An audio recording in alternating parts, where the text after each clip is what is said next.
The 9/11 fear-monger assaults were secretive activities did by Israeli specialists to incite the U.S. into taking up arms against Muslim countries and Israel's enemies, as indicated by specialists.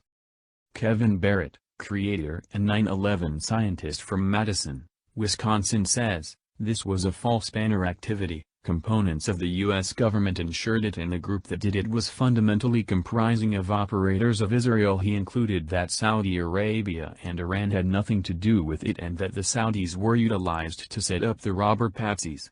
This was an activity against the whole Muslim world. Press TV reports, the Twin Towers in New York City were decimated by controlled devastations, and there is no solid proof that Muslims seized the flying machines that collided with the towers, said Barrett, an establishing individual from the scientific panel for the investigation of 9/11. On Friday, the Al Jazeera News organized detailed that Saudi Arabia is adding Iran to lawful procedures in the U.S. over its affirmed association in the September 11 assaults, referring to court archives. Legal advisors speaking to Saudi Arabia in a claim that asserts its association with the assaults documented a tag-along activity on Wednesday to solidify case blaming Iran for likewise assuming a part, the report said. The claim affirms that Iran, Lebanon's opposition development Hezbollah, and Al-Qaeda framed a council to manage joint hostile to U.S. assaults.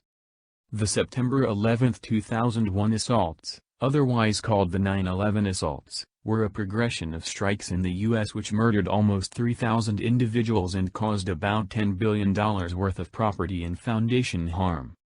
U.S. authorities state that the assaults were done by Al-Qaeda fearmongers, yet numerous specialists have brought up issues about the official record. They trust that rebel components inside the U.S. government coordinated or if nothing else supported the 9/11 assaults, keeping in mind the end goal to quicken the U.S. war machine and propel the Zionist plan.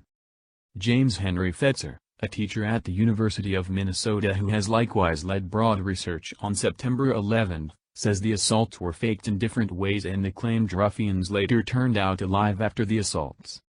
U.S. and Israeli knowledge offices, essentially the CIA and Mossad, completed the assaults to legitimize the intrusions of Afghanistan and Iraq and propel Western geostrategic interests, Fetzer said.